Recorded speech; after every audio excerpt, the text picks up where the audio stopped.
Hi, my name is Jennifer Iserloh. I'm also known as the Skinny Chef. I'm a professionally trained chef, a yoga teacher, and I'm a proud graduate of IIN. And I'm so happy to be here to talk to you today about a hot topic that I know as health coaches that you will definitely encounter in your career. And it's called orthorexia nervosa. So first of all, what is it?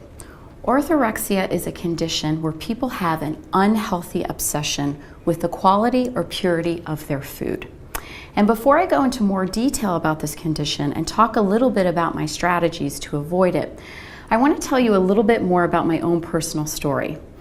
Before I became a chef living in New York City, I grew up in Pittsburgh, Pennsylvania, in a Hungarian family that was absolutely obsessed with food. We were big-time emotional eaters. So as a young person in my teens and 20s, I really relied on emotional eating to deal with my feelings of guilt, depression, if I felt rejection after coming home from school. Sweets were really my mainstay in terms of pressing down those feelings of rejection or whatever was going on at that time. So with my obsession with emotional eating, I think one of the most difficult parts was the feeling of guilt. And I think when people have emotional eating difficulties, there's always that feeling of shame that you know you've sort of fallen for grace and you really want to hide that you have this condition. So I always think of this one story, which for me is pretty traumatic. Now looking back on it, I think it's rather funny, but I was a major sneak eater and brownies were my soft spot. So I would come home from school during the day, eat my brownies, and I would stuff the wrappers under the sofa. So I remember once, it was time to do spring cleaning, and my family said, okay, we're going to pull up all the furniture, we're going to do a major cleaning, and I had totally forgotten about my little wrapper secret. So on the day when my family pulled up the couch and I saw all those wrappers, I realized that I had a serious problem. And of course, I felt awful seeing what I was doing to my body, and instinctively I knew what I was doing was wrong. So later in my 20s, when I started on my quest for healthy eating, I found meditation and yoga. And through many years of meditation, that was the way that I was really able to combat my emotional eating difficulties. So while I was never orthorexic, I was certainly familiar with the negative charge of emotion that goes along with a condition like this. And then in 2003, when I pursued my dream to become a chef, I think it was probably one of the scariest things I've ever done. I realized that it was really the right path for me, and magical things started to happen. And at the time, I was really thrown into an interesting world. I was working in the health industry because I had so much interest in healthy cooking for myself. I was working for celebrities. I ended up working for a lot of health publications. I was ghostwriting healthy cookbooks. And I came in contact with a lot of people who suffered from orthorexia. But because at the time it really wasn't a condition that was recognized by the medical profession yet, we didn't really know how to term it. And because I had already had that really charged negative emotional feeling towards food in the past, I certainly felt the tug in the other direction. And I found myself asking questions that orthorexics ask themselves all the time. Am I healthy enough? Will people judge me based on what I put in my mouth? Is my diet stringent enough? And going through that experience, it lasted for me for about a month. I realized that there really was a connection, that it was a disorder, and I was able to catch myself and stop myself from really going into the deep end.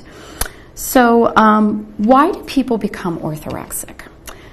There are many instances of why this happens, but in my own personal experience with coaching and interacting with people, it's really fear-based, and it comes out of watching somebody in your family die from unhealthy eating, from an illness that's related to unhealthy eating, or it could be that you have suffered a devastating illness yourself and you fought your way back, so maybe diabetes or cancer.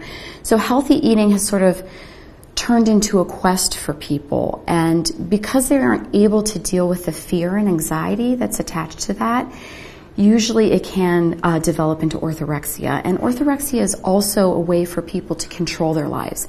They feel that if they control everything that goes into their mouth, that somehow they'll be able to control their life. I've also had experiences where people, after an illness or after having lost, a loved one or somebody who's very dear to them, they want to reinvent themselves. And maybe they were an unhealthy eater, or they had weight problems in the past, Or perhaps they were like me, they were an emotional eater, and it's a way for them to sort of carve out an identity for themselves. And I find that this group also has a tendency to be a little bit judgmental, and they can be a little bit tough to be around. So, questions. What questions can you ask yourself if you think you're at risk for orthorexia, or perhaps your clients are? And the first thing I tell people off the bat is, fear-based conditions can be very tough to handle on your own. So do not hesitate to go to a therapist if you need help. Do not be embarrassed to get a helping hand. But I also use a lot of cool strategies that I've used through my own emotional eating difficulties, which can also work for orthorexia. So the first question you want to ask yourself, is food a major fear factor for you? And I always think of that crazy TV show where you're like, oh gosh, what's up next? Is it going to be the tank of fast food, or or the restaurants that you're going to have to avoid? Next thing is, do you validate your self-worth through what you eat? Will people love me if I don't eat this healthy salad every day? How much time do you spend worrying about it? How much time do you dedicate? Now, I'm not talking about the fun time you spend thinking about cool restaurants or what you're going to cook tonight. I mean feelings of anxiety or fear. Also, do you allow it to limit your social life? And this is a big one. I find that many of my friends who have suffered from this sometimes will not come out to parties because they're afraid of what they might encounter there in terms of food. Or they'll say to people, oh, I'll come after for a drink, and then they miss the really fun part, and they tend to alienate themselves a little from people. And last but not least, and this is a really important one for me, is, do you judge people based on what they eat? And when it comes to socializing and who you're going to meet out there and changing lives, you certainly want to approach people with no judgments if you want to help them. So the fine line between healthy eating and orthorexia. And this gets tricky because we're all food obsessed if we're health coaches. That's just such a big part of what we do. Well, I shouldn't say food obsessed. We're all really concerned about food. It plays a major role in our lives every day. And as a healthy chef and a healthy eating advocate, certainly I spend a lot of my time thinking about food in a positive way. But how do you know if you're sort of going off the deep end, or maybe your life is spinning out of control a little bit? And this can certainly happen when you're working with something in such an intense way. So I have really two camps that I look at, two areas. And one of them is, how do you feel emotionally when you think about food, and how do you feel physically? And I think as people who work in holistic arts and health coaches really have a good idea instinctively about checking in with themselves. So these are two things that you can use on a regular basis. You want to look at the quality of your thoughts. Are the thoughts things about fear or anxiety, depression, anxiousness, worry? So if those emotions are coming up when you're thinking about food, you need to take a step back. Second thing is to check it out physically. Are you feeling tired? Are you feeling restricted? Take a look in the mirror. Do you look tired or sleepy? Because a lot of times orthorexics will really restrict what they're eating in terms of foods. So a lot of times they're starving for nutrition. So you want to make sure that you're not highly restricting your diet. So, okay, strategies. Now, these are the good little quick tips that you guys can use every day. And these are just strategies that are great for overall life. So my top strategy for keeping orthorexia at bay is meditation. And I know there's a lot of mystery sometimes surrounding meditation, but it's really easy. It's the way I was able to permanently heal my own emotional eating issues. And I do it every day. I do it about 5-10 minutes a day. It's really easy. And it's basically just a technique where you clear your mind. I tend to like to do it at night because that's when my big to-do list as a busy chef comes up, and then I sleep wonderfully. You can use music, you can use some essential oils. I also like to pair the meditation with breathing techniques because I do a lot of different projects at once. Sometimes it's hard for me to focus, so I find if I do the breathing techniques along with the meditation, it works quite well. And then in terms of handling everyday stress, I think it's the stress and the busy lifestyle that can sometimes push us over the edge. So with meditation, what's wonderful is it gives your body and mind a vacation. A lot of times as busy working professionals, we can't always go for that hour-long massage like I'd love to, or go out for that glass of wine with your girlfriend and chat and catch up, or take that whole weekend off. So meditation is a mini vacation for you each and every day when you do it. You can do it in the morning, you can do it on the bus, Go into a break room at your office, close your eyes, relax for 5 minutes. Now, my second strategy is the 90-10 lifestyle, and I'm sure you've probably heard of that at IIN, and it's basically eating really healthy 90% of the time and just enjoying life the other 10% of the time. Now, the 90% of the time, you just have to trust yourself that you're eating good things, and I know you all are. The 10% of the time where you're cheating or enjoying yourself or having that treat, you have to throw caution to the wind and not feel guilty about it at all. So that's the only stipulation. Do not attach guilt to that 10%. Go out and have fun. And the 10% is really an opportunity for you to go to a new restaurant, try a cool new food that you've never had, and not worry. So it's for you to indulge. And we need to keep in mind that, our diets don't need to be perfect for us to be healthy, and we're already perfect. And we're doing our best. So keep the 90-10 in mind. Now, this is an interesting thing. This is also something I learned at the school about primary foods. I like to mix my primary foods with my secondary foods. So primary foods are things that nourish you on an emotional, spiritual, or mental level. So things like your relationships, a job that you love, a fantastic book you read if you're a musician and you really love to play music. And secondary foods are things that you put in your mouth to nourish your body. So when it comes to cooking and food, there's actually a lot of primary activities that you can hook into to actually build a long-lasting love relationship with a food experience so that you can shut out negativity. So some of those things are cooking, believe it or not, for those of you who don't like to cook, and I know there's a lot of foodies out here who love it, shopping and sharing. So with cooking, if you don't love to cook, I want to give you some tips just so that you can learn to foster a love for it. So what I usually do is I put on some music. I have my favorite cooking mix.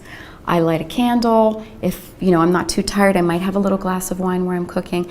And I make sure that my area is really clean.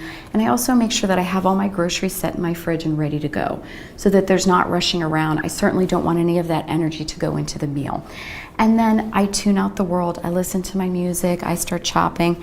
And I really connect with the food because I know I'm going to make something that nourishes myself, but that also is going to taste amazing, because what you can cook for yourself will taste so much better than anything else you can buy out there. And as somebody who's concerned for your health, you know exactly what is going into your meals when you cook for yourself. The second tip, shopping. I know a lot of ladies out there like to shop. I certainly do. Grocery shopping can be a little bit annoying sometimes. So what I recommend for people is to find shops that you really love. So if you have a local health food store, a store that's clean, that has a good energy. Maybe you make friends with the produce guy or gal, you chat with them, you have a good vibe. So you want to make sure that your shopping experience is very pleasant, and really only shop twice a week. I know a lot of people that are prone to orthorexia, will sit there for an hour staring at the label. You definitely want to avoid that. Your fresh items will stay fresh in your fridge for up to 3 days. So if you stock your pantry once a week, you get fresh vegetables on Monday or Wednesday, you'll be set. And if you have time to shop every day, that's great, but go to a farmer's market so you get that experience of being outdoors, fresh air. So contrary to what most people think, you really only need to shop twice a week. Many of your vegetables, things like broccoli, kale, spinach, will last in your fridge for 3 to 4 days easily. And then when it comes to preserving their nutrients, you just want to make sure that when you're cooking them, you're searing them in a good quality oil for maybe about 5 minutes max, baking them at 350 for under 30 minutes. They will retain all their nutrition. Certainly you can enjoy these raw. So with the shopping, just make sure that you're having fun or that you find ways to make it enjoyable. So last, sharing. This is the most important thing for me as a chef, but also just the way I grew up, because in my family we were always sharing food, and there's something magical that happens when you share food. Not only do your neighbors, friends, and family love you, but it also takes a lot of the stress and pressure from the day away. It's a chance for you to really connect and see what's going on with the people that you love in your life. And if you're cooking for one, knock on the neighbor's door. That's what I do. When it's just me and my husband, and when my husband's out at a business meeting, I'll invite my neighbor or the couple downstairs. And and a lot of people think that people don't enjoy cooking, and even those who are maybe newbie cookers, once they get past their shyness, they really enjoy it. So if your neighbor comes over, don't just let them talk. Give them a knife, put them to work, and cook together. So last but not least, this is, I guess, my favorite strategy of all, and I tell people this over and over again. Really important to enjoy your life, not to restrict yourself. Go out there, try delicious new foods, try a hobby that you've been dying to try. Another thing is, since we work in the health industry, it's always a great idea to have activities that are non-food or health related, so that you're getting a chance to meet people that are outside of your circle. I'm a tango dancer and I love to play classical guitar. So those are two hobbies of mine that don't entail food, that are just also a really great way to relax my mind. So I always tell people to go out there, follow your dreams, do everything you love to do. I want to thank you guys so much for listening to my talk today. I've personally met a lot of the coaches who have graduated from the school, wonderful people, and I'm really excited about all the great things that you're doing and how we're going to make the world a better place.